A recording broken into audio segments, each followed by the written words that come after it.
And I'm going to hide myself.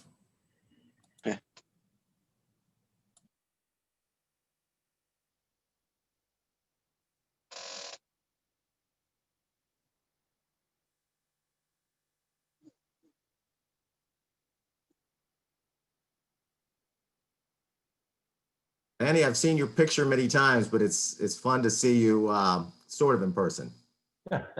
Yeah, kind of like at this distanced Yeah. era, but thank you. All of this would have been so much simple pre-COVID. We could have just gone on a plane and showed up with each other. That would have been interesting. Absolutely. Yeah.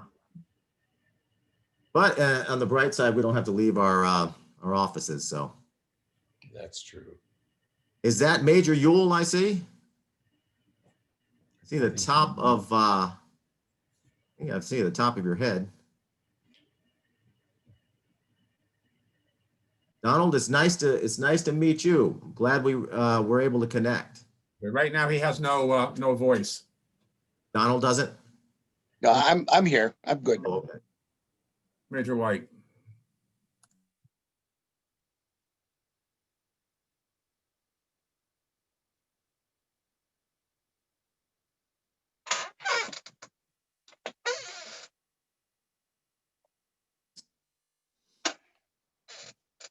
Everyone's backdrop is far superior to mine. Well, what do you have? A Florida State football player on in your photograph there? No, never happened. That's Alabama all the way. Oh, Yeah. That's where I didn't go to school there, but that's where I'm from. All right. I've got all the bookshelves and everything, but my computer is rigged up in such a way that I use my laptop as my desktop.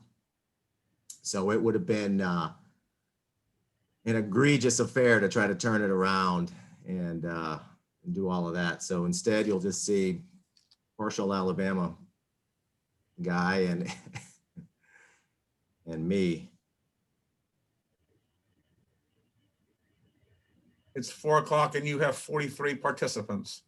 All right, wonderful. Should we just begin, or do we want to wait for a bit? You can wait a couple minutes. That's fine. How do we get everyone onto the screen? Do I click view here in my, oh, I see. I have this, the 5 individuals above the top of the screen in icons, but they're not in the big screen area.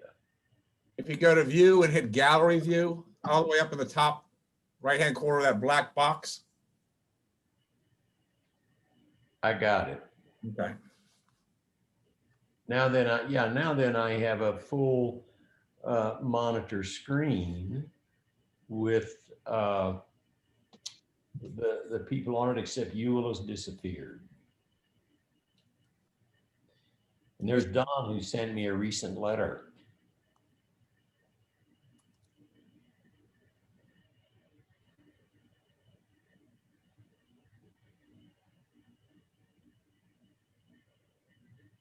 May want to remind them to Hey, type Doc. their questions. Doc, Yes, Don. did you get the past photos I sent you? I did. I got a total of 3, I think. Perhaps. Did you see the one picture with Martha Ray? Over her shoulder, over my shoulder, was Jerry Dodds. When you look at that photo, you'll see that's Jerry looking back at the camera. Okay, I'll look again because I recognized you right beside her on her right. Yes, yes. But I didn't see Jerry there. And When you look, you'll see Jerry. You could just see the top of his head. Okay, I'll look again. Yeah. How you been? You know, I have been well, very fortunate. In about 2 weeks in November, I'm going to be 84, which is hard to believe. No, that's not hard. You know what I say, that God allowed us to live, brother. you know what? We were very fortunate, and I don't know why. We could have been very easily on the wall, but there was higher priorities that put us where we're at today. Yes, I don't have explanations. I have gratefulness that. That's right. Correct. Yeah, Doc, I would think back on you were gone. You were out on one of your escapades. I'm not sure who you were with. And I don't know if you remember whenever we got this new doctor in right out of med school. And that's when we had the yard girl come up and she gave birth to twins and died on the operating table. She went into shock and died. And Ben Franklin gave the Yes. doc the scalpel and said, "You got to take the babies out, Doc." He couldn't do it. I think Benny did it when I was there. But I was not there, and I might have been gone. My year bracketed July, you were in country then, though. You were in country. July 66. Yeah. Well, I left in June of '66. You left a month later. That's correct. So You got 57 attendees now. did the 12 months, and I turned this over to J. Keith Saliba so he can run this thing, I guess, here. That sounds like a plan. Well, thank you. I was actually enjoying just kind of listening to some of the talk, and we hope we'll get a little bit more of that as we go on. But good afternoon, and thank you for joining us as we commemorate the 55th anniversary of the siege of Special Forces Camp Plei Me. My name is J. Keith Saliba, and I'm the author of the newly released book, Death in the Highlands, The Siege of Special Forces Camp Plei Me. Joining me today are three veterans of the siege, Sp5 Donald O'Neill, and these are the ranks that they were at the time. They've all gone on to many other things, but we'll talk about their ranks, what they were at the time. And Don was a Special Forces parachute rigger who repeatedly braved a withering storm of anti-aircraft fire over 5 days to help airdrop the supplies so badly needed by the men of Plei Me. Don would go on to earn the Air Medal for his actions over Plei Me. We also have Captain Euell White with us today. Captain White was a member of Project Delta at the time of the siege, and along with his teammates and the legendary Delta commander, Major Charlie Beckwith, fought his way into camp to help hold the line until more hope could arrive. Euell would be severely wounded during the fierce fight to clear the ground north of camp. He would earn a Bronze Star for valor at Plei Me. Finally, we have Captain R. Lanny Hunter, the C-2 surgeon who volunteered to fly into camp under a hail of fire on the siege's first morning. Lanny would remain throughout the siege, offering aid, comfort, and leadership to men in peril. He would go on to earn the Distinguished Service Cross for his actions at Plei Me. I'd like to extend a special thanks to the Army Heritage Center Foundation, the Special Operations Association, and Vietnam Veterans for Factual History for making today's webinar possible. I'd like to begin today with a short reading to help bring everyone up to speed on Plei Me. We'll then hear from our finalists, and we'll have a few questions and maybe get a little back and forth, and then we'll open up for a Q&A session with our attendees. As night fell on 19 October, the men from North Vietnam crept silently into their places. Before them, nestled in a shallow bowl in western Pleiku province, lay the American Special Forces camp they'd come to eradicate.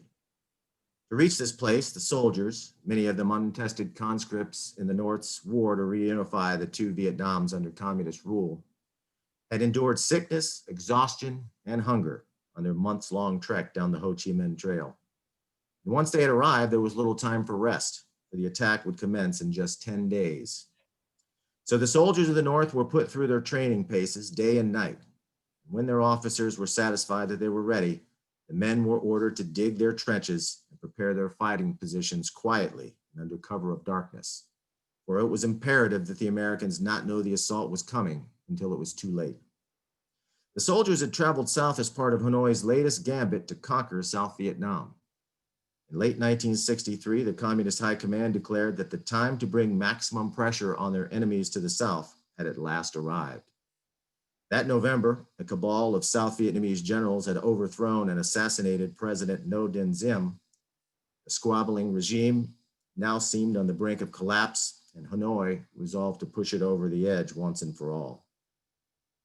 To that end, the communists began sending large main force units south in late 1964.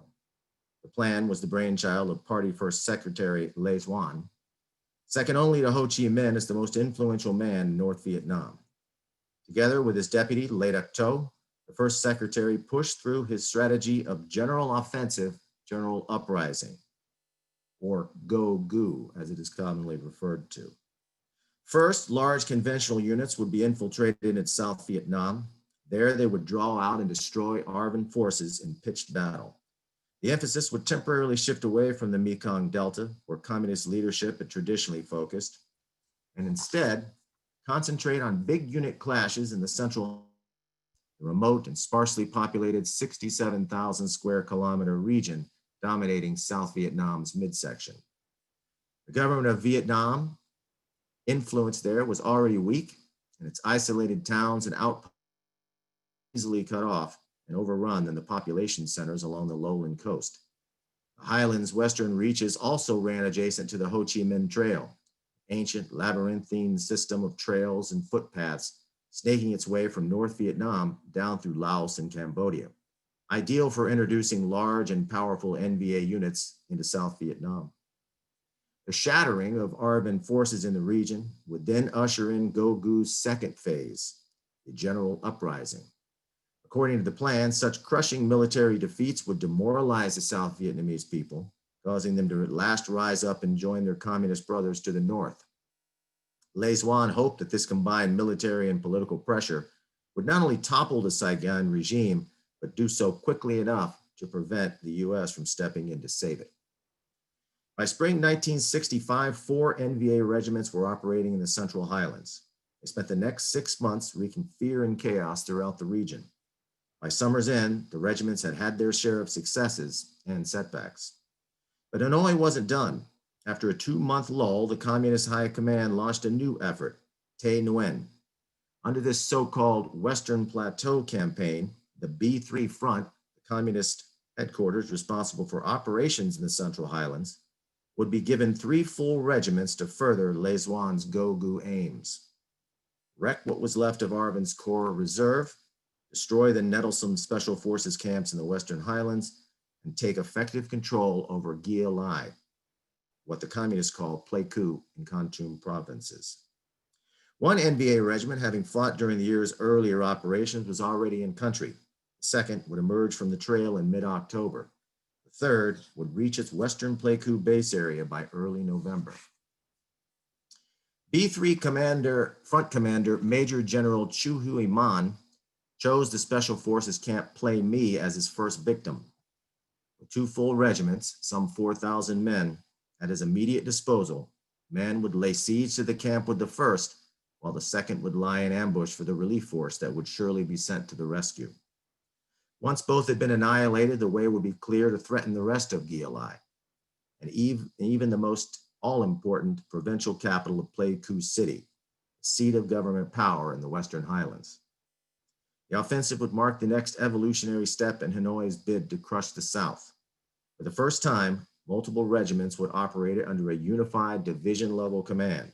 Indeed, the NVA regiments that had rampaged across the highlands earlier in the year had nevertheless been employed piecemeal, acting independently of one another in discrete operations. And they had sometimes suffered for it, often lacking the sufficient firepower to strike the decisive blows so coveted in Hanoi. Division-sized commands required a greater level of administration, logistical planning, and coordination, but they also brought with them much more combat power. Such operations would make it that much easier to destroy large armed formations and thus hasten the collapse of South Vietnam. The eyes of the Communist High Command will be watching to see how this most important test case played out. Plei Me was indeed a ripe target. Located about 30 kilometers east of the Cambodian border in the untamed wilds of western Plei Me, It was remote and isolated outposts on the fringes of GVN authority. Established in October 1963, Plei Me was tasked with monitoring and interdicting communist infiltration near the border. It was one of many camps operating under the joint U.S. Special Forces South Vietnamese Initiative, known as the Civilian Irregular Defense Group, or CIGI for short. The program began as a means of training rural villagers to fight Viet Cong activity near their homes, but it quickly morphed into a more aggressive role. 12-man Army Special Forces A-teams, experts in irregular warfare and in organizing indigenous forces deep in hostile territory, were tasked with training company-sized CIGI units to conduct patrols, set ambushes, engage in guerrilla operations, and so forth. Designated as strike forces, these CIGI units were largely comprised of Highland ethnic minorities known as Montagnards, a moniker given them by the French that roughly translated as mountain people. Ethnically distinct from the Vietnamese, the Montagnards were somewhat primitive by Western standards, but they could be fierce warriors when they believed it was in their interest. By now, rather than remaining in static positions to defend their villages, the strikers were instead bivouacked in heavily fortified Special Forces CIGI camps throughout the highlands. There, under the guidance of American Green Berets, they would carry out offensive operations against guerrilla forces in the area.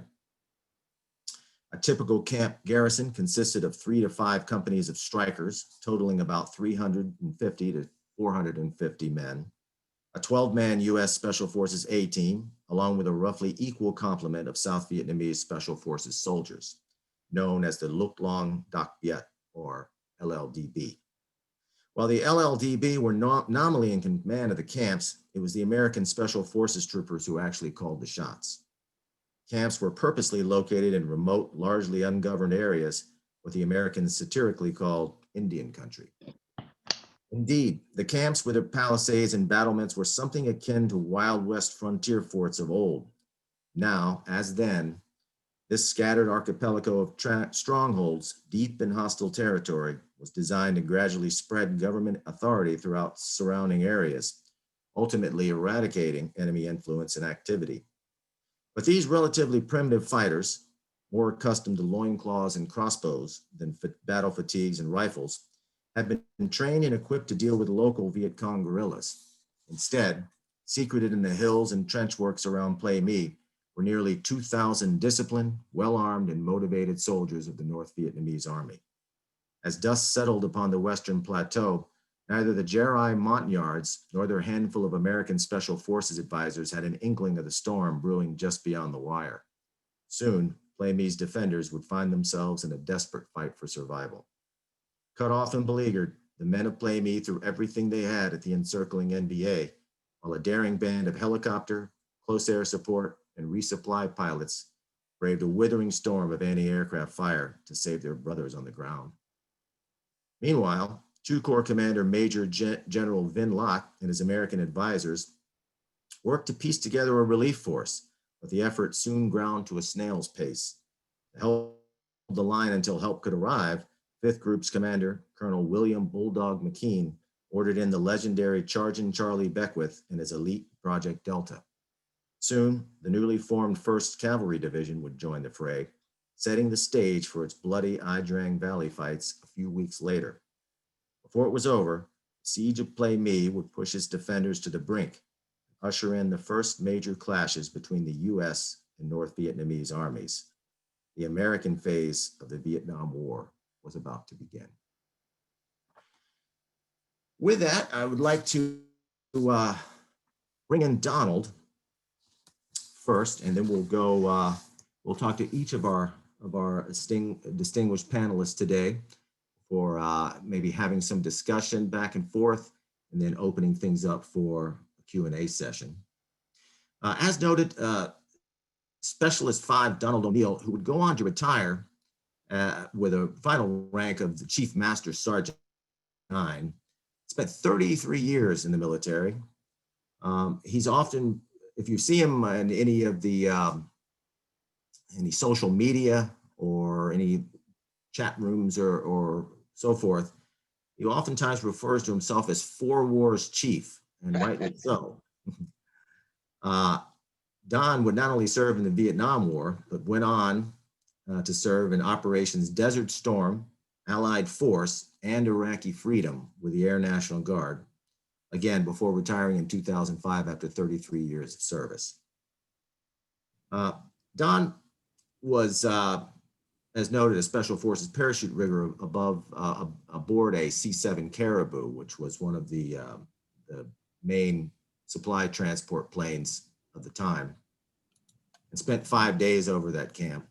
And as he said in other times, the NVA were throwing up 51 caliber projectiles at those C-7s every time they would come by, and Don and his brothers would continue to fly those resupply missions to keep the guys on the ground as safe as possible and giving them what they needed.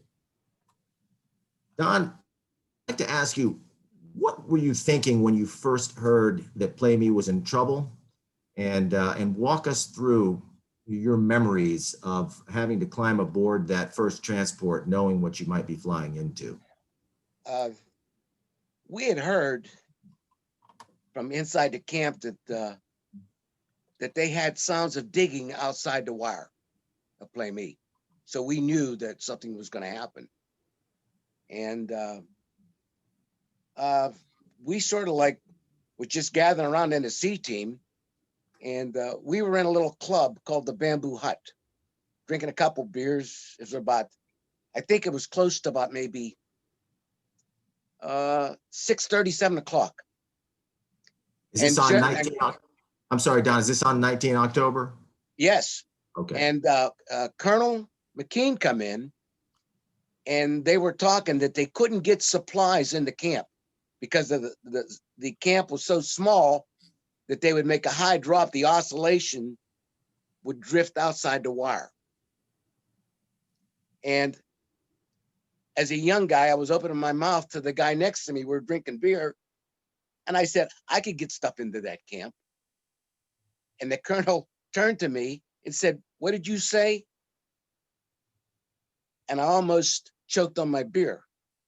Being a young specialist, I said, I could get stuff into that camp. He said, how? I said, I'd rig up high velocity drops. And I said, I can't get milk or eggs in, but I can get ammunition in. It's going to fall straight down. I'm going to overload the parachute where it comes out the back of the aircraft. It's going to drop straight down. And that's what I did. And that first night, I had a captain from, I think it was I'm not sure what aviation unit he was from, but he come out of Camp Holloway, flew over to the new Pleiku airport. And I had people help me rig up all the supplies, mostly ammunition. I think we put some mortar tubes on that. We had water, but mostly ammunition and rounds of mortar ammunition for that. And the pilot was a captain, came up to me, he says, who's Specialist O'Neill I'm supposed to report to? And how do you want to do this? I go, sir, you're flying the airplane. You get me over the camp and give me the light to drop and I'll get it out the back for you. And basically I had a crew chief would help me. We made 3 passes. The C-7 could carry approximately about 5,000 pounds of cargo. And we would break that down into about 1,200 pound pallets a piece. And the parachute that I had on them was only about a 500 pound. So I would probably put, I tried to get about 800 pounds on that, to where that we pushed it out the back. And we had inside the camp, they had a number 10 can filled with gas and sand. That was what we were leveling on. What the pilot seen was this little can with a fire on it was his aiming point. And you got to give the pilot credit because he was the one. We had rollers inside the aircraft is what we used. It was all gravity. He would give the green light, put the nose of the airplane up. It was on, and then the cargo was on rollers. I had a cargo strap over the back of it with a quick release. I would release it, and push at the same time. It was like dropping bombs out of the back of a caribou. And we did that, and he would do, we would each time we'd go in out of that 3 drops, we'd go in from a different direction. And the first night we took 21 hits from 51 calibers. They knocked 1 engine out. They knocked about 18 inches of the fuel line out. And what was really amazing, they had a round come through the cockpit. Now this is a 51 caliber. Well, it cut the pilot's boot while it was on the rudder, went under him, under the yoke, under the co-pilot's, actually right in front of the co-pilot, and on out the other window. And so we were very fortunate that we didn't lose the pilots in that, pilot and a co-pilot. And the 51 calibers they were shooting at us were armor-piercing tracers, and they would go through the airplane like hot butter. They wouldn't even, nothing would stop them. They would go right through. Whatever it hit, it would go right through. We limped back to Camp Holloway, and Captain told us, he says, look, he says, I'm going to ring the bell. I want you guys to jump up because this thing's probably going to catch on fire because the avgas was really pouring out the wing. And so Camp Holloway at that time had PSP runway, which is metal stripping. And me and the crew chief was the only 2 listed guys on board that first night. He was taxiing in, and I don't know how fast he was. He rung the bell, and we jumped out and ended up taking a lot of height off us on that PSP. And the airplane come to a stop. They had fire trucks all around it, and it never caught fire. The only fire was on probably on us at the skin that we lost, but we survived it. Indeed.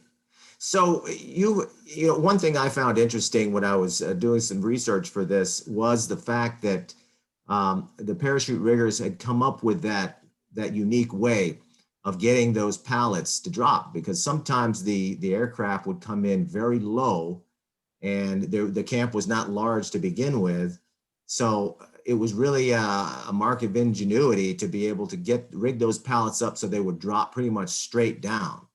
And for everyone listening, this resupply crews had an amazing success rate of getting those supplies into the hands of the defenders. And some of them obviously would fall outside the wire, and some into the no man's land that couldn't very easily be retrieved. But for the most part, most of them landed exactly where they needed to. And that was inside the waiting arms of the defenders. Don, you had described how horrific some of the fire was coming at you. Walk us through why young guys like yourselves would climb into those planes over and over again and continue to fly these missions hour after hour, day after day. You know what? I just think that they were just like me, anybody else. They were just doing their job. You know what? And nobody blinked. We knew it was bad. We knew going into it, it was bad. But nobody said, I'm not going to do it. And everybody thought about the people on the ground. That was the main goal. We got to help the guys on the ground. Let's see if we can take care of them. And the pilot he would make the drop. He told me later that he would fly that C-7 at 395 feet over the camp, and he would give me the green light. I thought was very interesting. That's how low we were. And I think we had blackout curtains that there was no lights on that airplane, and it was dark. And only light that the North Vietnamese had to aim on us was the exhaust from the engines. They could see the purple exhaust coming out of the engine, and that's what they were firing on. And what they had, we think they had captured quad 50s that they'd captured during the Korean War, and they were shooting at us. And they were shooting at us with, it was green tracers. We call them, it was 51 calibers that they were shooting at us. And when your tracers, your 51 tracers are shooting, coming up at you, they're wiggling. they're actually wiggling at you like, but they're spinning, what you see the wiggling. And when they go past you, they look like they're as big as your arm because the phosphorus burning off of them. So they're a scary sight to see, and even scarier when they hit the side of your airplane because they sound like a chain, taking a metal chain and slapping the side of the airplane, and they would go right through. Whatever they hit, they would take right with it in that. So, but we were very fortunate that we didn't lose anybody. The airplane was really damaged though, and we got it back. Give credit to the pilot getting it back on one engine. And your point about the quad 50s has been reinforced by some other sources that I talked to, including Dale Potter, who, for those of you who might know, ended up rescuing the downed Skyraider pilot Mel Elliott, who had been on the ground for more than 30 hours. His Skyraider had been shot down flying close air support for the camp. And Dale related that on the way in to pick up Mel Elliott, after many, many unsuccessful tries, they finally were able to locate and pick him up because of the heavy anti-aircraft fire. Quad 50s were in fact engaged, and they had to call in napalm strikes to knock those out in order to be able to get in and pick up Mel after so long on the ground.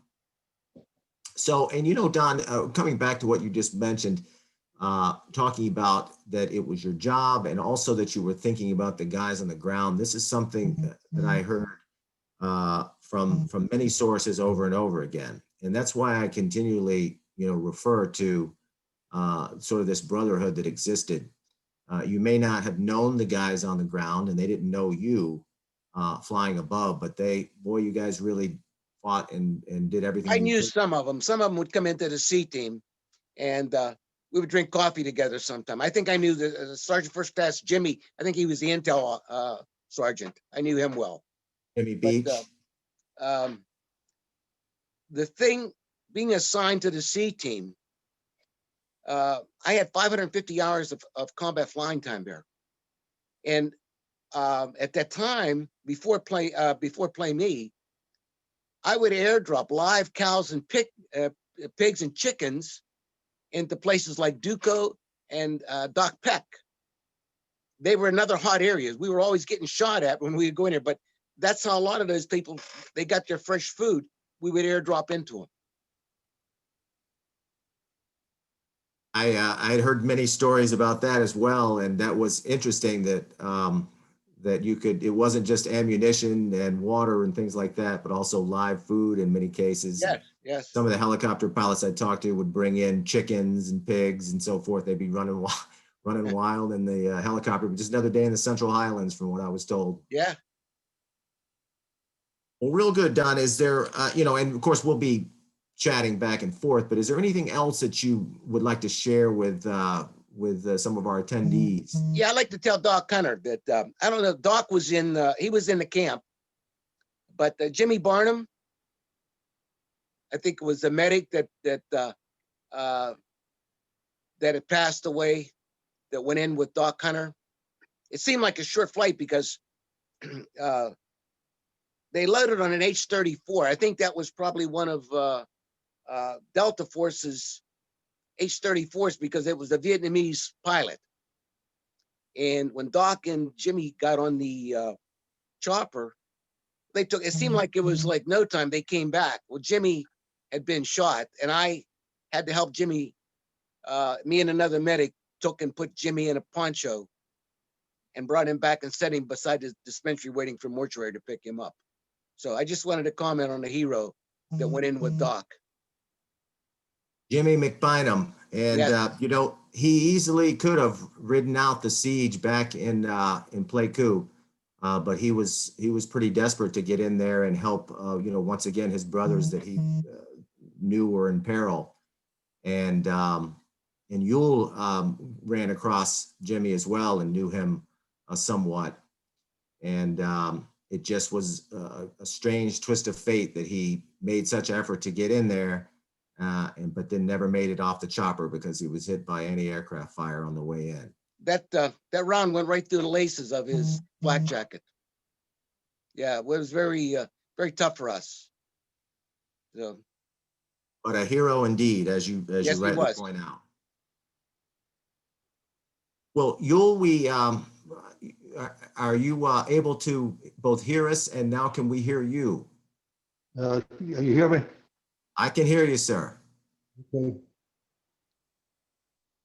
It's good to see you and good to hear you, and I'm very, very happy that you were able to join us today. Captain Euell T. White, again, that was his rank at the time of Plei Me. The member of Project Delta under the auspices of the 5th Special Forces Group. He came in on 22 October along with Major Charlie Beckwith and the rest of the Delta contingent, trying to get in and hold the line at Plei Me while the relief force took a while to get there.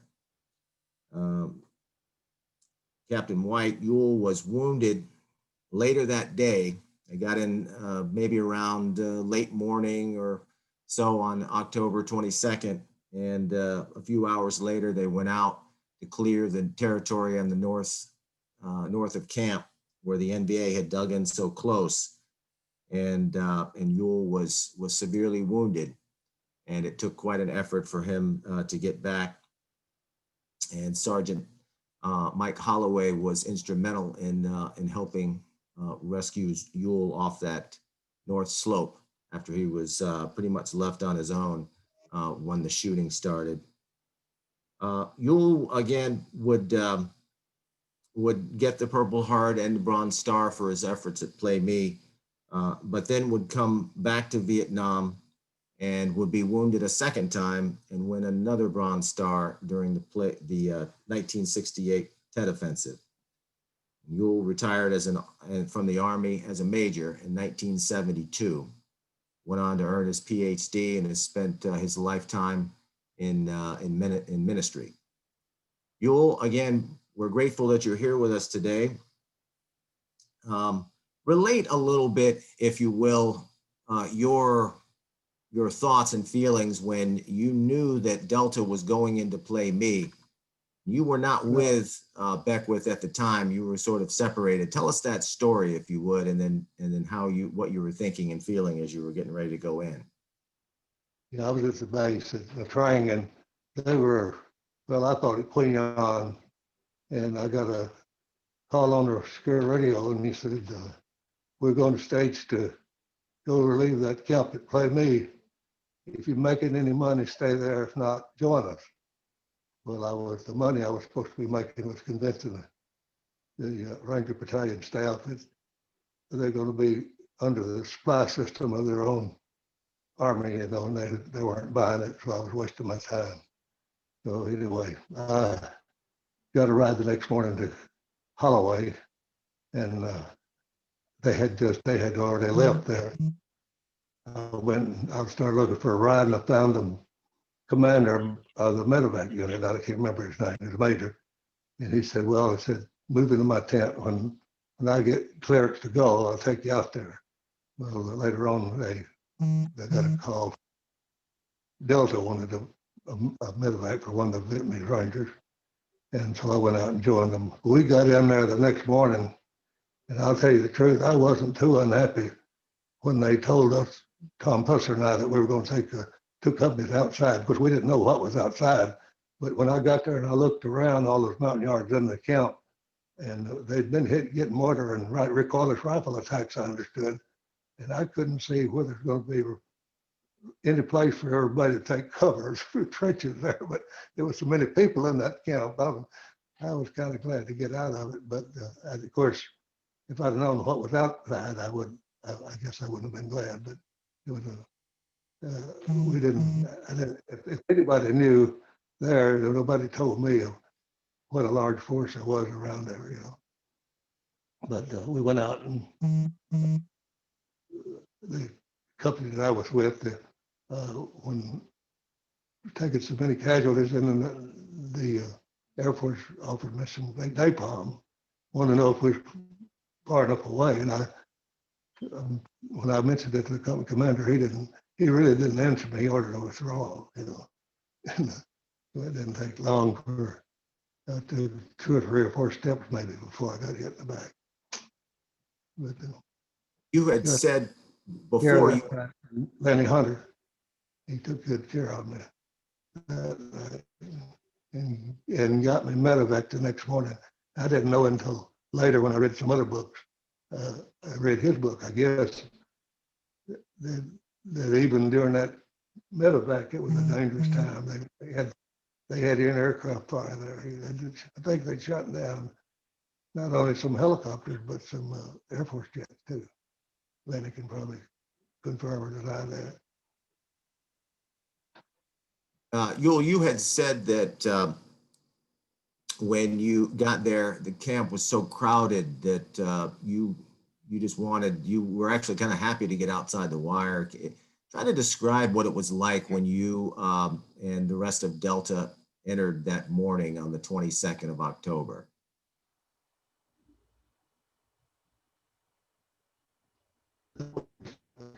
Well, I don't know, it just was my memory that I remember being concerned about if we started getting a mortar attack, where would it take cover? There wasn't enough spaces, it looked to me like, for everybody to get cover. Yeah, I think we had seen too that that Charlie Beckwith was unhappy with how crowded the camp was and the general disarray that had happened. Of course, the camp had been under siege for several days at that point. And so I don't know if anybody could help that. There was dead bodies on the wire and all that stuff inside. But I wasn't in on that. I didn't hear that, what he had to say about that. it seems, and others have made the point as well, it seems that it would be difficult, especially under fire, so much to, to clear the bodies and to clean up the camp and so forth under those conditions. But as you pointed out in our interviews together, that still, when a new commander comes into camp, he has to sort of assert himself, and that was part of the ritual for both Beckwith and anyone who would come in to try to take over under those conditions. You had said that Dr. Hunter had taken great care of you. Once you were able to get back into camp, and then you were taken down into that sort of makeshift medical bunker. Tell us everything you can remember about those moments there.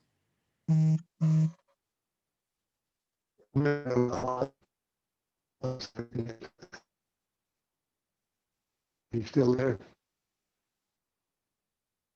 Euell, I think we may have lost you.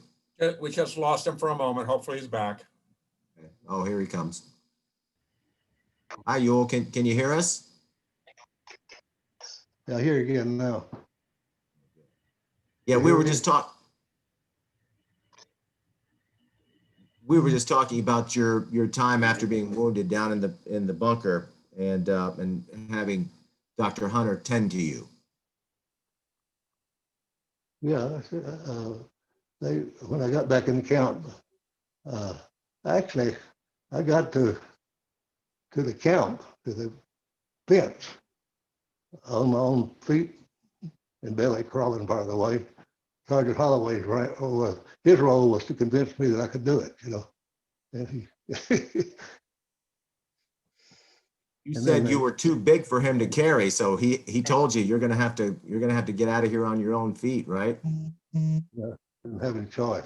I didn't realize how serious that was because reading later on, I found out that they weren't taking any prisoners, wounded prisoners. Are you still there? We are, sir. We can see and hear you. I'm hearing you again now. Okay, good. Well, since we mentioned Captain Hunter at the outset, recall that he was a CT surgeon who volunteered to fly into Plei Me on the very first morning of the siege. The rationale for that would be that he could better render aid on site and could possibly protect some of the medevacs and things that would have to go in. If he were there on the ground, he might be able to help prevent some of that that danger. So he has since, after his time at Plei Me, practiced medicine for the past 50 years. And the last 15, he says it was on half-time, and he did not retire until 80 years old. And as maybe some of you know now, he's almost going to be 84, living in Denver now.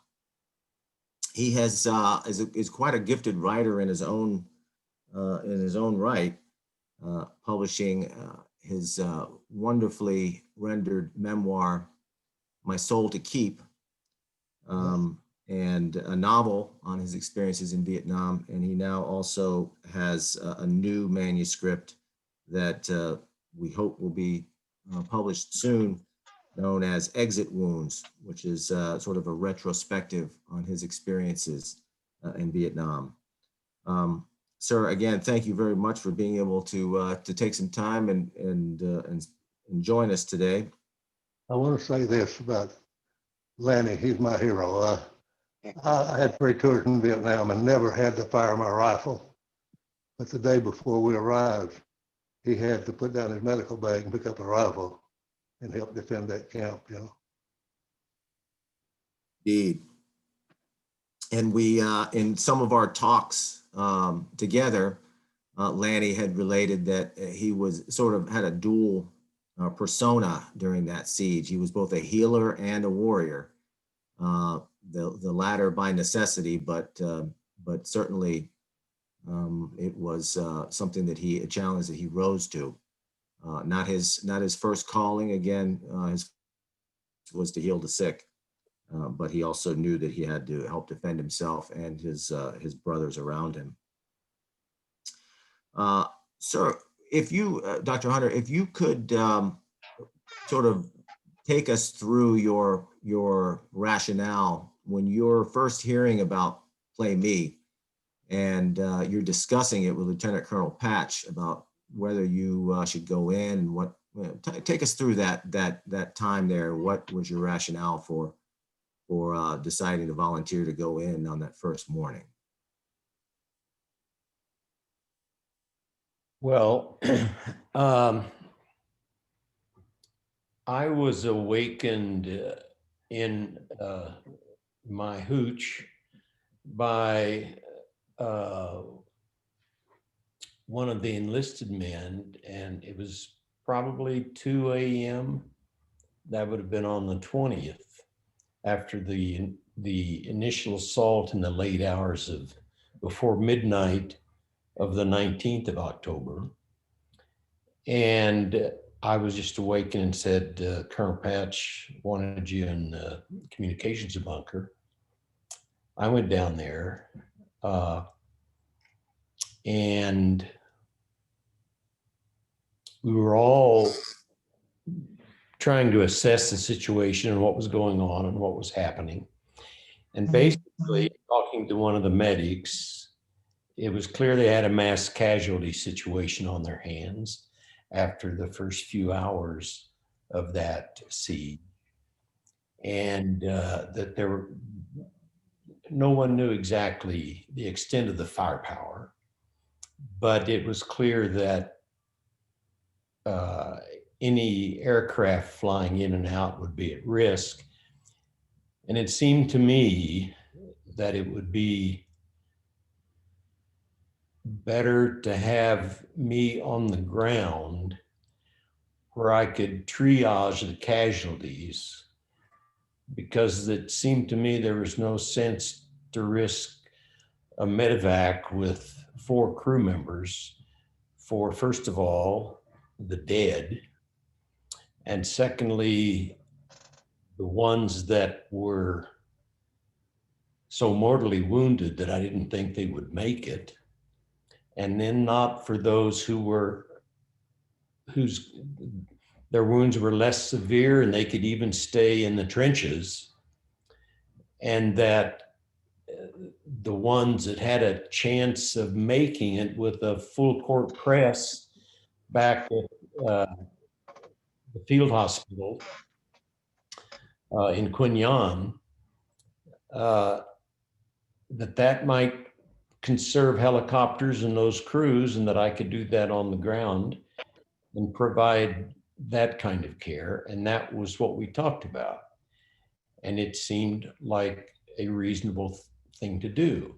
And that I want to say at this point that, you know, I had been through the siege of Duco and at other A teams, but often the pattern was that the VC or the NVA would attack one of those isolated special forces camps in the middle of the night, and at dawn they would retreat and leave because TAC air would come in and dominate the battlefield, and that I suspected the very same thing would happen then, that by daylight TAC air would have control of the situation and I'd do the work for a day or two or whatever it took, and that would be the way to work things out. And Patch agreed. And so I went in at daylight on the 20th. And I do want to say one thing, that I know I'm talking to people who know this as well as I do or better, that it was just chaotic. And I'm not sure that all of my memories are even correct, because in a situation like the siege of Plei Me and other battlefields, I didn't know much what was going on except what was just around me. And so I didn't know what was going on sometimes, especially at night, 10 meters away, let alone on the other side of the perimeter. And so the chaos of the battlefield, I think, makes memories very hard to retrieve accurately. And that's why it's interesting and good to hear from others. But I would say in two memories at present was that with Don O'Neill and his low-level drops, the resupply, some of those parachutes didn't have time to only partially open, and they did hit the ground hard, and we had people killed in the trenches, no Americans, but Montagnards, from the drops when the pallets hit. And one took out the part of the roof of the team house. And, but of course, we were, the supplies were life-saving. And so that, I do remember that. I also, I went in alone as a doctor, with the plan that Colonel Patch and I talked about. I went in that morning and they needed ammunition, and they burned out a barrel on one of the 30 calibers on the corner, anchoring one of the corners of the camp. And so they put that replacement 30 caliber on the chopper, and ammunition and me and medical supplies. And that's what went in that morning. And we had two gunships that picked us up as it got daylight. And then one of the gunships was shot down as we made that final run into the compound. We saw it cartwheel into the gunships went ahead of us. And we saw it cartwheel into the ground after it was struck by anti-aircraft fire. But that's how I recall that. I was alone, and I also recall that Jimmy McBynum, the replacement medic, came in 2 or 3 days later, and that he never made it off the chopper, and that he was hit by a machine gun fire and fell back in the chopper, and he never got off the chopper. and that I assumed he bled to death on the way back to Holloway. But that those are memories that I have that are the one about when Jimmy Bynum got hit, that are at variance with maybe some of the other memories. But that was, I was with professionals, and I was a professional physician, but I was an amateur soldier. When you talk to these other men like Euell, Don, most of the others, I was in for 2 years. I was caught in the doctor draft. It didn't make any difference if you had children or were married, which I did, but the doctor draft was a separate draft. And at the time that I was drafted, I'd had a family history of a lot of service, even in World War I and World War II, from uncles and relatives. And at that time, 64, when I was drafted, I was a believer in the Cold War rhetoric. And so I was not necessarily unhappy that I was drafted, and I didn't want to spend 2 years at Fort Riley, Kansas treating the clap. So I did correspond with the Surgeon General and said, what opportunities are there for physicians in the military? And he said, well, we don't get many physicians who volunteer for the Special Forces or airborne units. And I didn't know, I knew very little about the Special Forces, but at the time I decided to do that. But my resume as a Special Forces trooper was pretty thin. I was drafted. I spent a year in training, starting with jump school and then 6 months in special warfare school and then some proficiency training. Then I went to Vietnam for 1 year, July 64 to July 65, came home, was discharged. And that was the extent of my service. But I do know that one of the reasons my name is not on the wall is that I served with very professional people who were committed, and I imbibed that ethos, I think, that, as Don says, you have a job to do. And that was what I tried to do. And I was with the boots on the ground, Euell, Charlie Beckwith and the Delta Force, the Montagnards, the A-Team of A217. But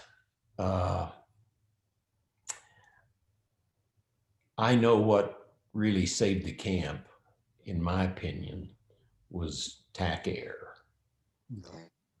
We had resupply, and we had the naval jets, the A1Es, close air support at night, the flare ships, and TAC Air brought in ammunition, medical supplies, water, food, and those are the recollections that I would mention now. One thing that struck me in our conversations together was your description of the night and darkness, and you've sort of mentioned it a little bit now. I wonder if you could really help our attendees understand what it was like to be manning that line under the cover of night, where there is really no way to see much beyond a few feet in front of you. Talk a little bit about that, because that was something that really resonated with me, and I think with a lot of people would certainly appreciate your descriptions of that. Well, I was certainly very frightened.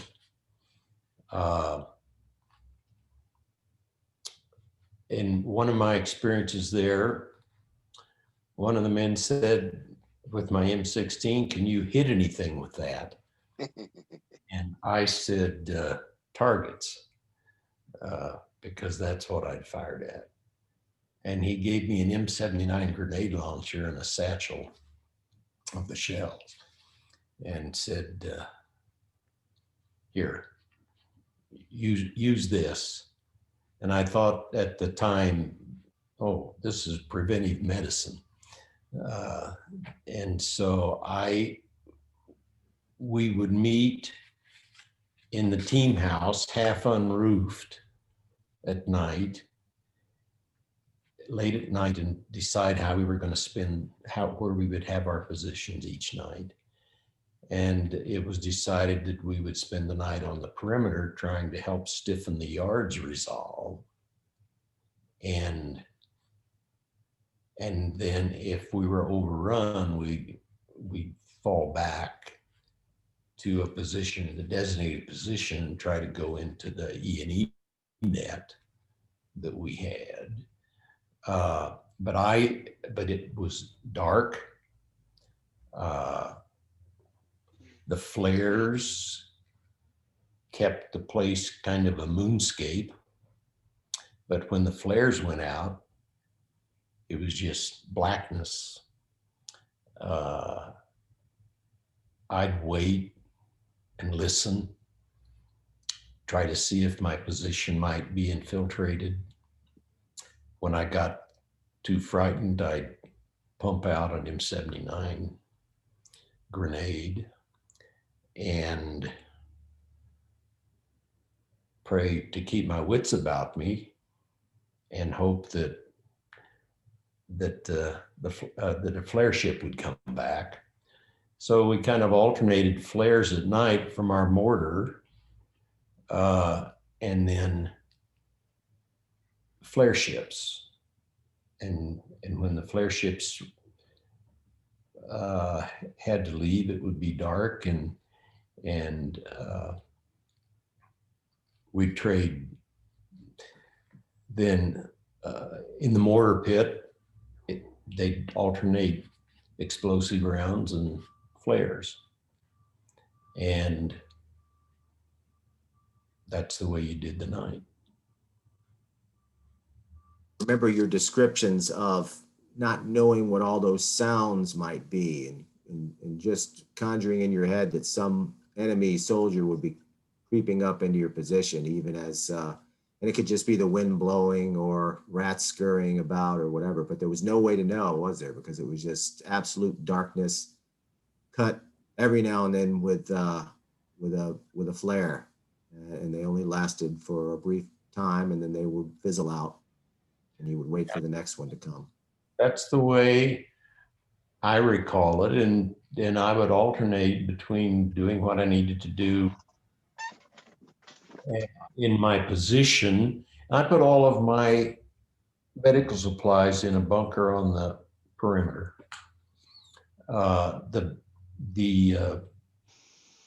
In the first night or two, we had a dispensary that was a frame building, sandbagged to the height of about 4 feet to the height of the windows, and it was destroyed by mortar fire and burned up.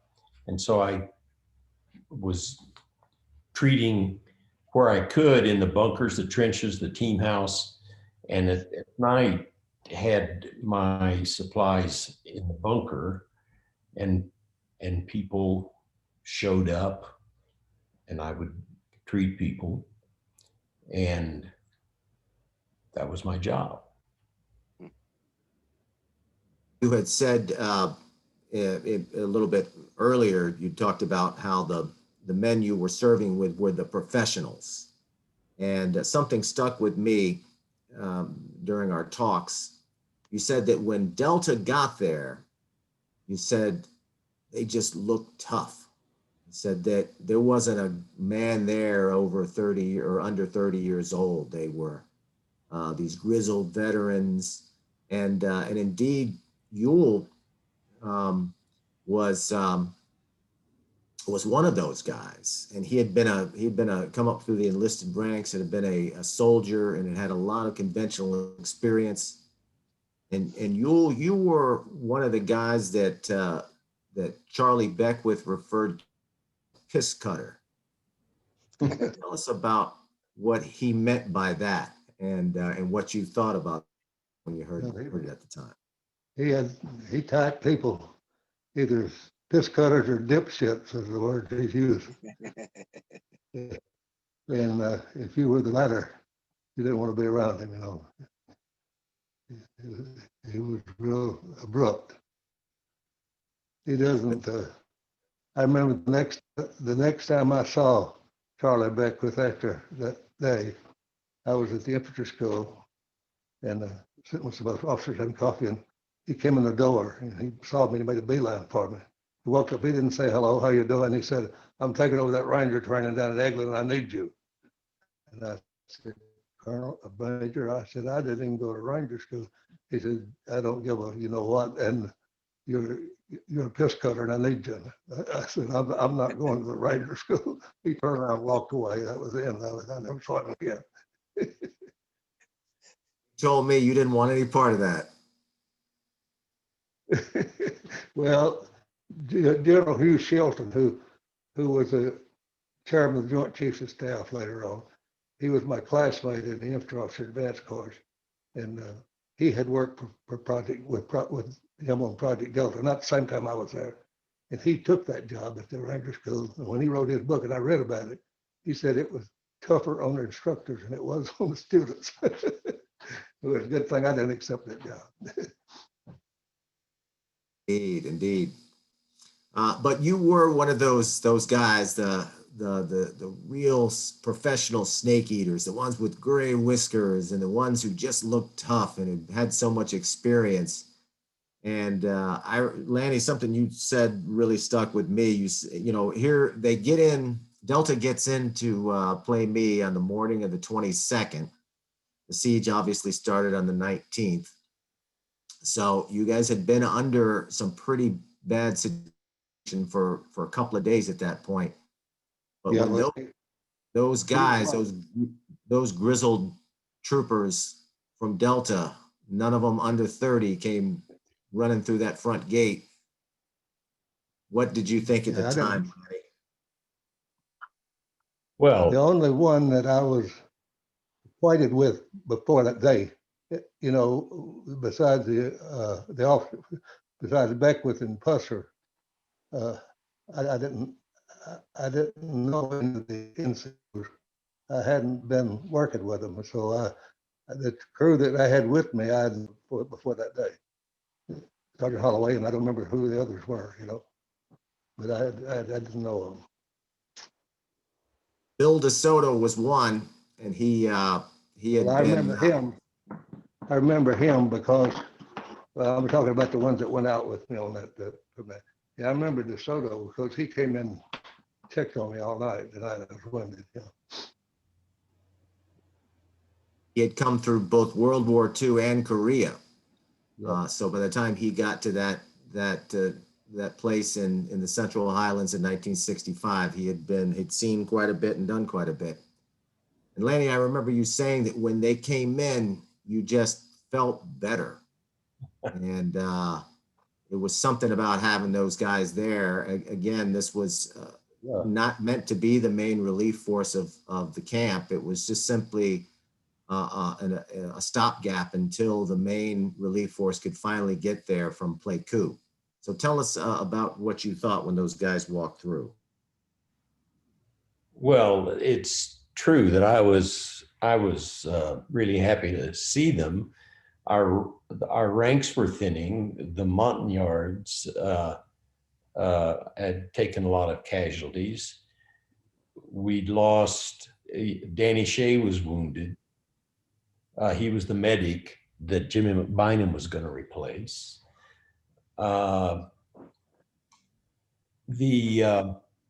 Also Joe Bailey was killed that early that morning of the 20th. And so the ranks were thinning. People were exhausted.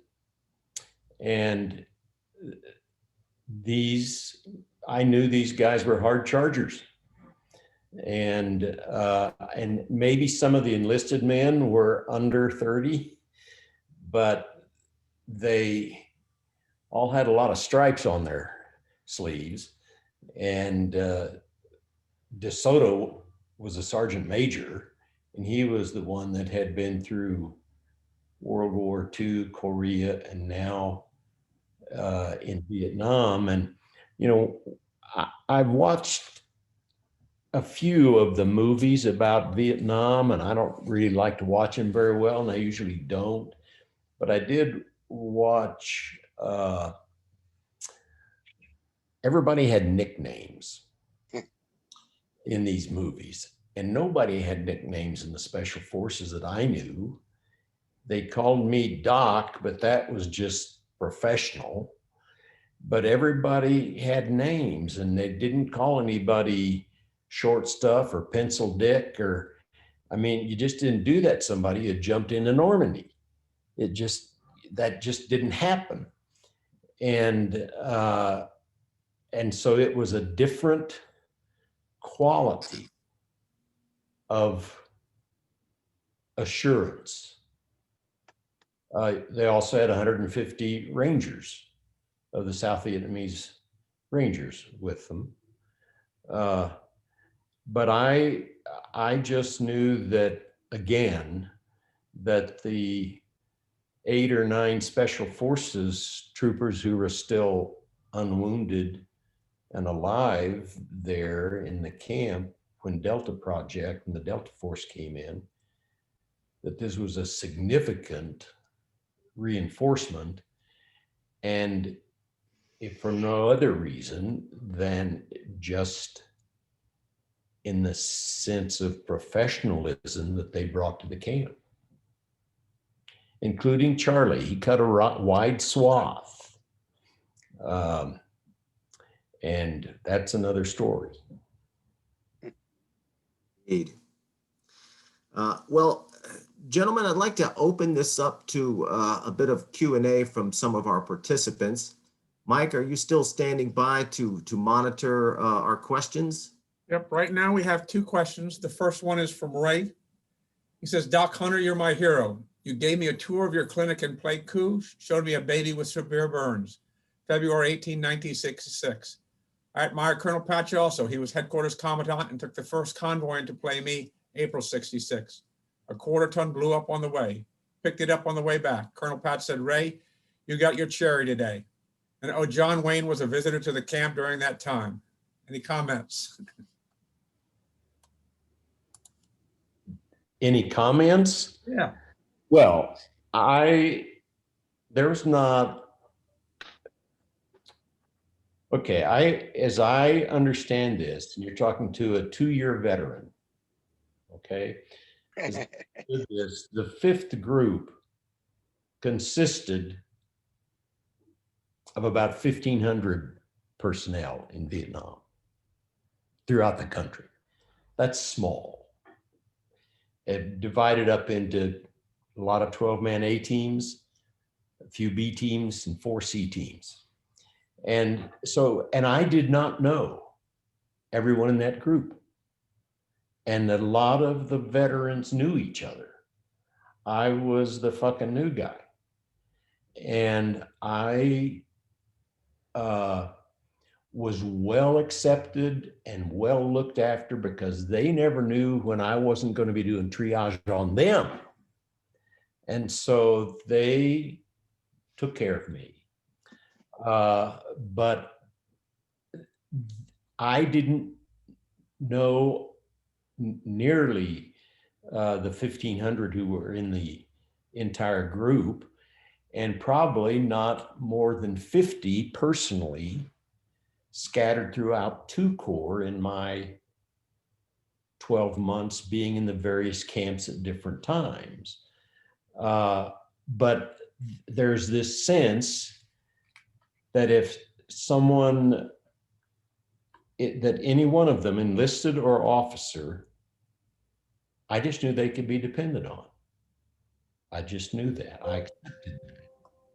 And so, and I admired Colonel Patch. He was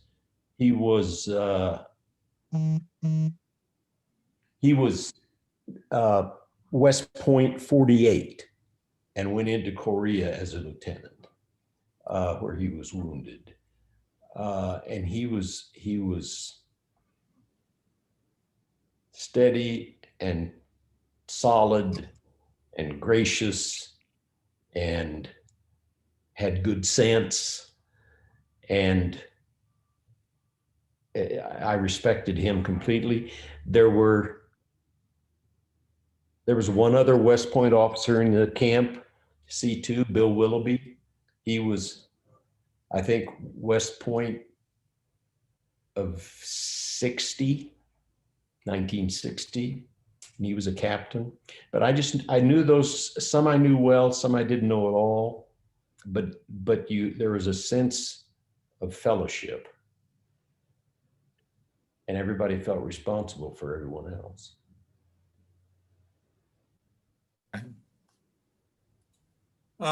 This question is from David. With hindsight, what, if anything, could have done to gain earlier indications of the enemy's presence and intentions? It's a hard one in hindsight. Anyone? Indeed. I might be able to at least partially answer that. He's not with us today, but I conducted several interviews with the camp's executive officer. That was First Lieutenant Robert Berry. And Lanny, I know you remember him well. And just as a quick aside, this was a 22-year-old executive officer with an immense amount of responsibility. And Bob Berry ended up earning the Silver Star for his actions at Plei Me. Imagine asking 22-year-olds these days to do the things that he was tasked with would just be almost unfathomable. But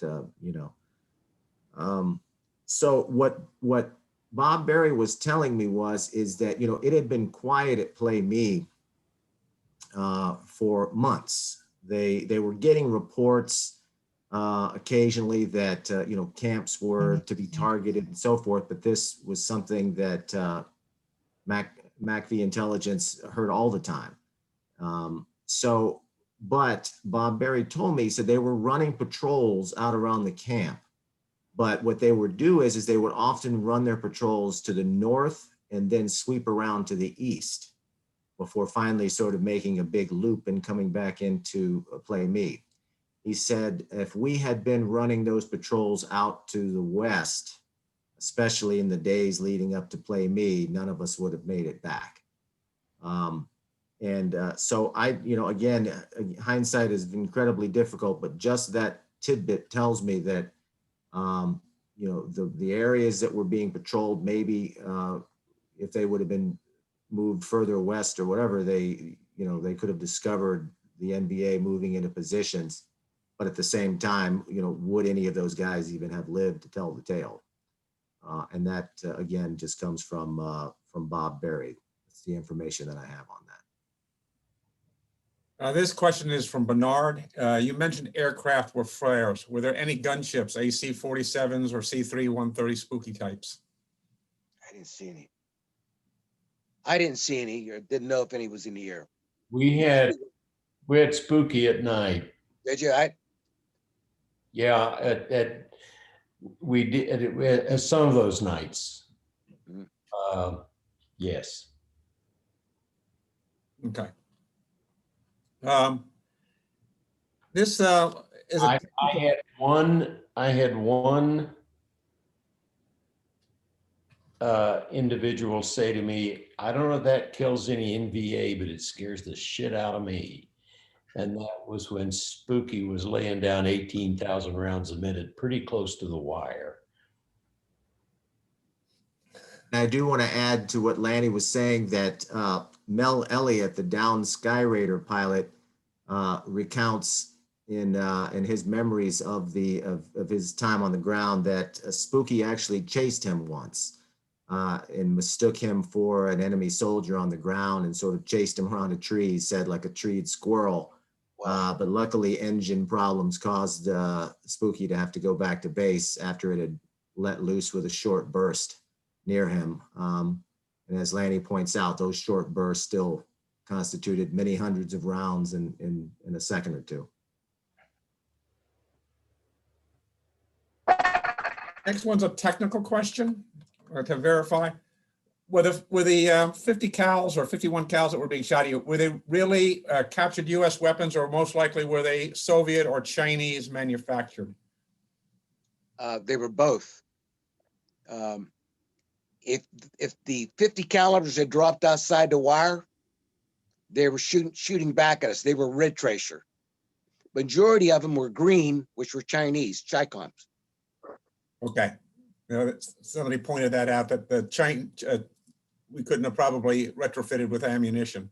Right. See, we had 50 calibers. Theirs was 51 calibers. They could shoot them back. Okay. We couldn't shoot their 51s back. Okay. And Go ahead. many of the weapons used by the besiegers were actually Chinese, as Don points out, copies of Soviet-made weapons like the Type 56 and so on. And the NVA carried sort of the potato masher grenades that were common in the Chinese army. Let me see here. This is another question from Bernard. I mentioned overcrowding at Plei Me. I live north of Plei Me at a consolidated, I can't pronounce it, Plei Breng, 6 months in 1969. If there were any family villages outside wire that might have come into the camp safely, was this something that the Montagnards did? Yes, everybody came into the camp when the attack started. Some of them lived outside, and they had a small outpost of Montagnards outside the wire, I think along the north of the west ridge, but that was overrun in the early morning hours of the 19th, that small outpost with the Montagnards. And the camp was full of the women, Montagnard wives, and the Montagnard soldiers, and then Project Delta with its Rangers and Euell. So it was crowded. It didn't seem very, I wasn't struck by it being crowded, but it just, everybody has their own sense of things and what was happening. The Montagnard families lived in a series of longhouses to the east of camp. And on that first morning, on the 20th, during a lull in the early morning hours, during a lull on that side of the camp, they sort of rushed inside and then spent the rest of the siege basically just living in the gun trenches along with their husbands and fathers and brothers for the remainder of the siege.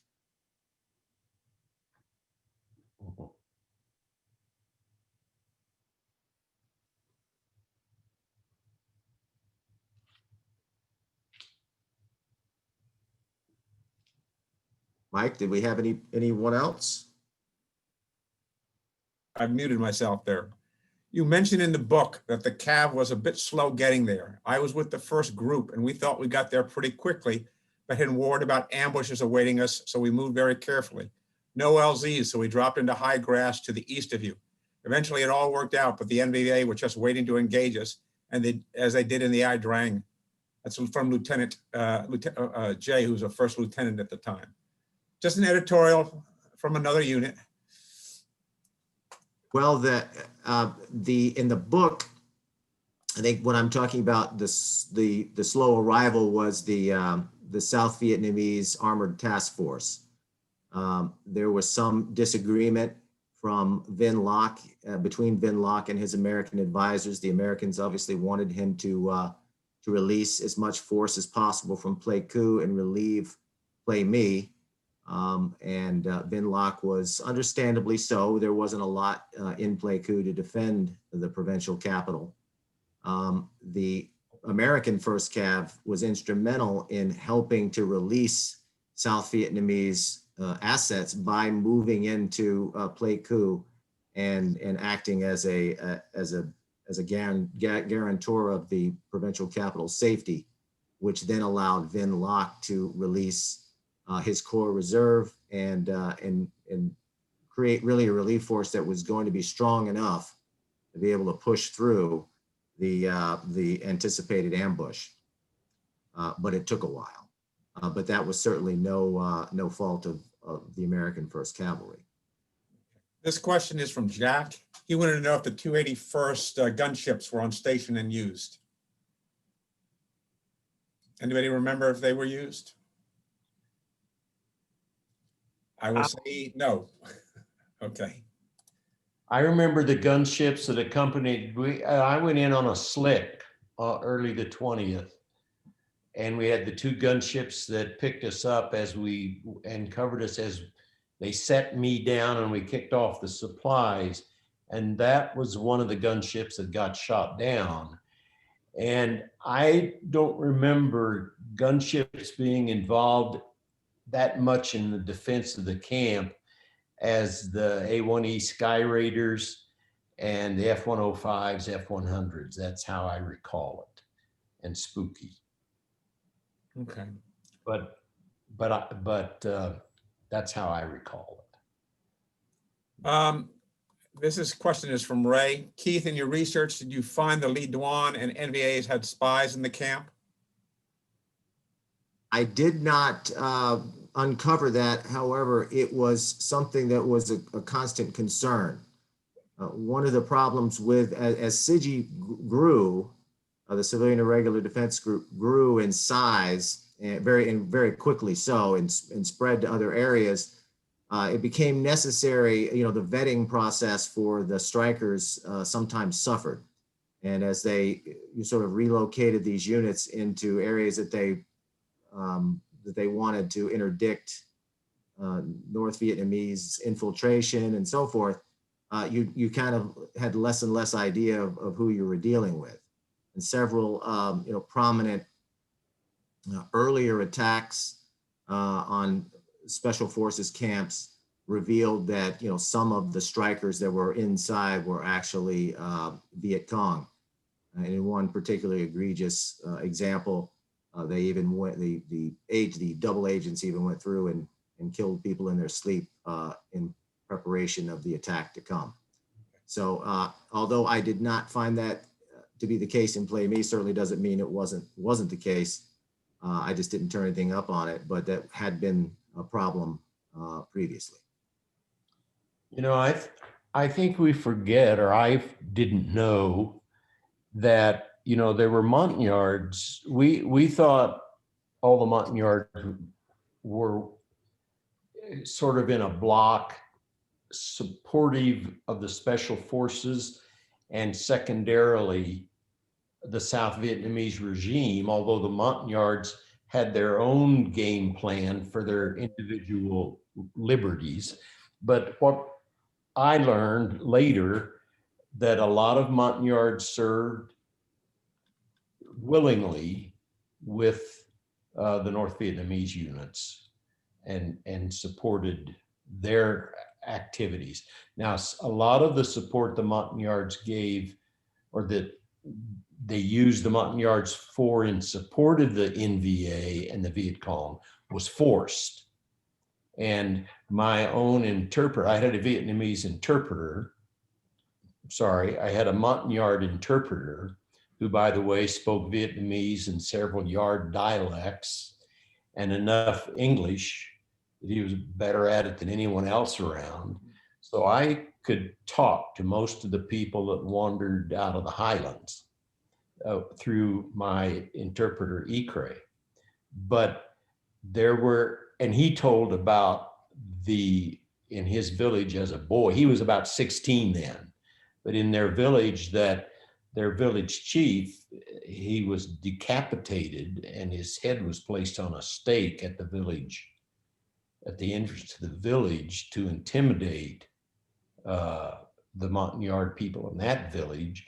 And from what I've read, that happened not infrequently, but there were still Montagnards who threw in with the North, thinking they would have a better chance at realizing their hopes for independence and a better life. This is not so much a question. This is just a hello. Dick Shortage, who was a fact during the siege, wanted to say that he's here listening to you all tonight. That's great.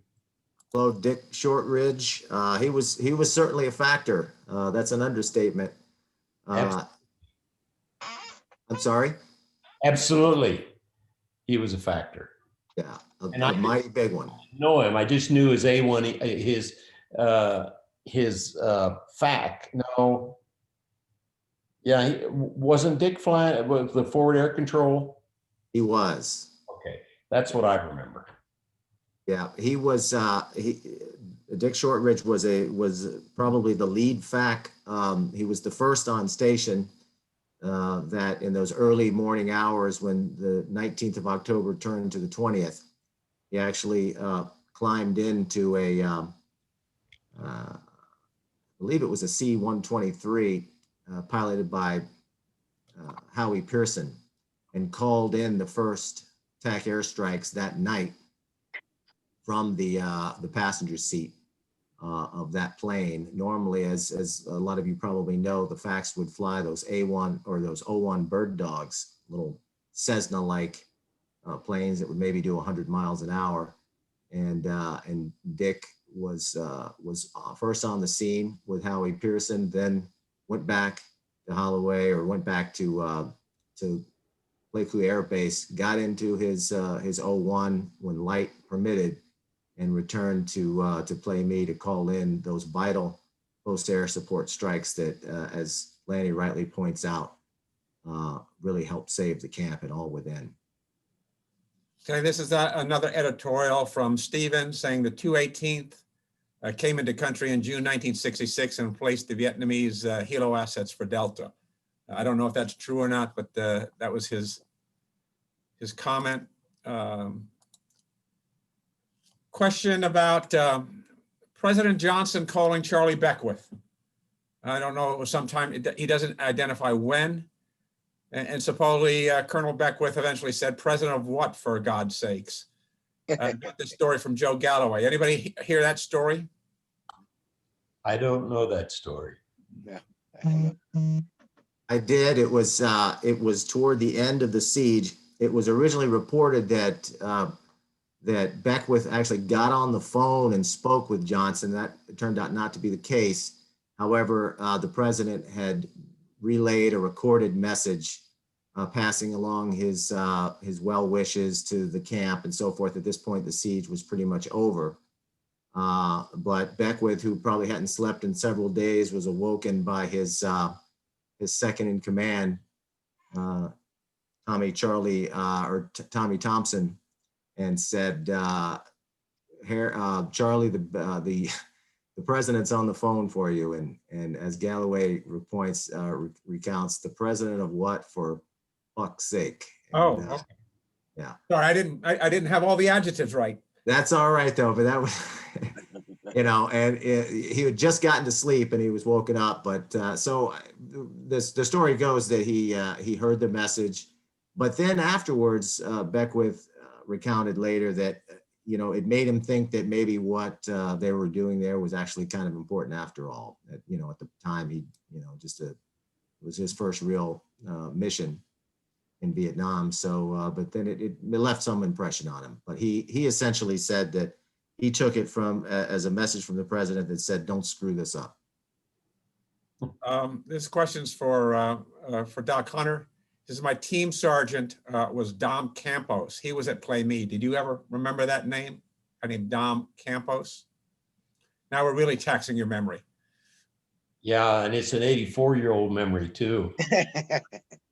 But I'm sorry, I don't know that I remember that name. I just must say that.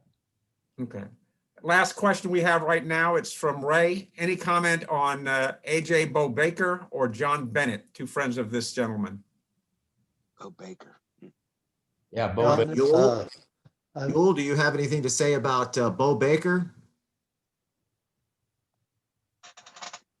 I think that you two actually huddled under a poncho to stay warm. Do you remember that? He lost you for a minute. Back. He's back now. Euell is. Okay. Okay. Well, Bo Baker, Yes, sir. he was new. I was. I met him on the night before we went in to Plei Me. We slept under the same poncho that night. And he died on that period, commanding the Special Forces at Battle Germany, later on as a colonel. Yep, it was sad. He passed early. I believe it was a heart condition. But you had said that when you two were huddling under that poncho for warmth the night before you were actually able to make it into Plei Me, that Beckwith had called in close air support all around you, and the concussion from those bombs were lifting you guys off the ground. Do you remember that? Yeah, he told the camp, he drew a circle, you know, and told the camp that they could use the Air Force anywhere outside that circle, and that, but it hit was pretty close, you know. They were bombing.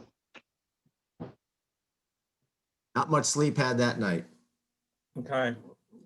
Really, we just have one more editorial comment. Dom Campos was the S4 NCO for Delta. Other than that, we have no more questions, unless you want closing comments by everybody. I have one comment, if you may. I went back to Vietnam in 1997, and I had never thought that I would, really, but that interpreter I spoke about, Cray, the Montagnard young man, out of the blue, I kept up with him for several years and helped him with some education. It was Hearts and Minds. And so I think there was a lot of collateral damage when we left. And I didn't, and in 1974, I lost track of Cray. And in 1997, I got a handwritten letter. And he had found me, I think, through a church organization. But he wrote a brief letter asking if I could help him, because he had been taken prisoner in August of '75 by the Vietnamese, the North Vietnamese, and spent 10 years in a re-education camp. And he was a broken man. He had been released in about '85, went home, had his family, but he asked if I could help him. And I knew nothing about the political circumstances of the Socialist Republic of Vietnam in 1997. But I just felt like that I could not turn that request down. And anyway, I did go back in '97 for about 3 weeks. Just on my own. I just arranged a trip. I called John McCain, who was our senator, and said, you know, I'm going to go back and do some things. And if I'm leaving you this message, if my wife calls you, you know, that something may have happened, would you please see if you can look after it? But I went over there for 3 weeks. I got back up in the Highlands. I found Cray. I did help him some, but I made it a point to go back to Plei Me.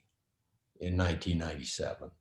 And I don't know if anyone in this group has been back to Vietnam.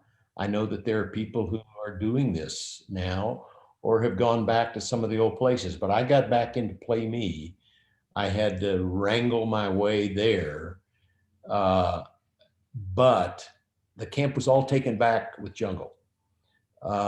And I could find, then as I ranged over the area, I could find the perimeter trench because it was zigzag, and the wire, rusting wire, and foliage growing up out of the depths of the trenches.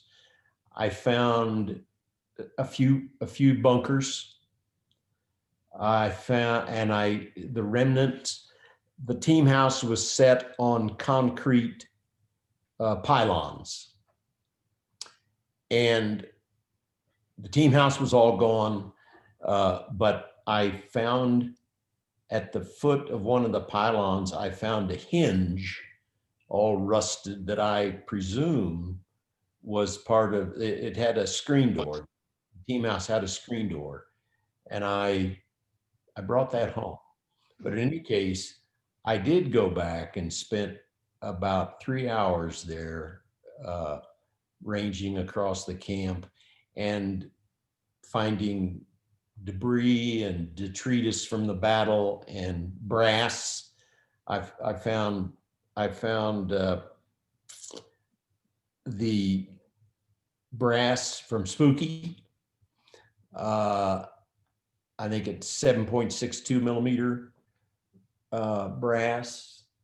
Anyway, I went back and had occasion to think a lot about those 7 days in October in '65 and the people, the ones that I knew and the ones that I didn't know and the ones that we lost. And I was very moved by that. I was glad I got to do it.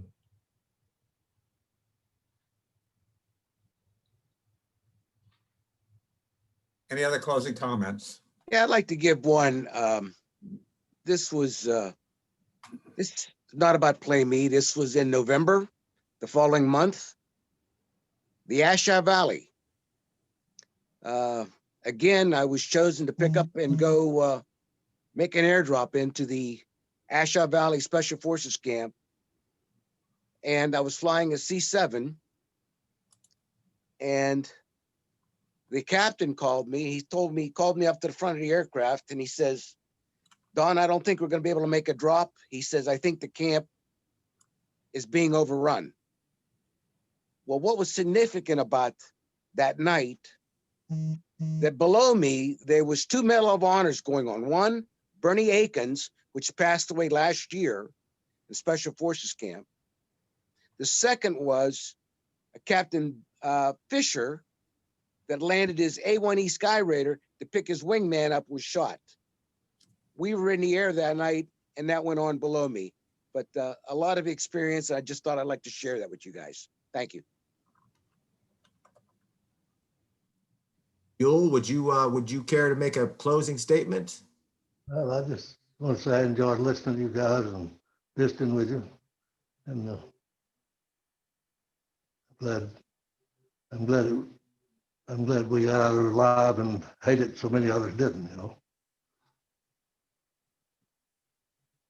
Well, I for one am very grateful that that I got to know you guys over the course of this, and for you coming and joining us today and sharing your memories and your experiences. Thanks again to Specialist 5 Donald O'Neill, who ended up retiring as a Chief Master Sergeant after 33 years of service to his country and 4 wars. Thank you to Captain Euell T. White, who retired a major from the United States Army, and who was one of the early members of Project Delta, wounded twice in Vietnam, and earned 2 Bronze Stars for his service there as well. Finally, Captain Lanny Hunter, who won the Distinguished Service Cross for his actions at Plei Me, volunteered to go in under heavy fire and stayed there throughout the siege to save as many of his brothers as he possibly could. We're very grateful for your service to our country and for joining us today to commemorate the 55th anniversary of the siege of Plei Me. Gentlemen, it's been an honor. Thank you very much. Thank you, Keith. Take care, Thank you, Doc. Mike, and to the Army Heritage Center for hosting this. You're We're very welcome. grateful. If you ever get up to Carlisle, we ask you to visit. Thank you very much. Okay, thank you. Good night. Good night, guys. Good night, gents.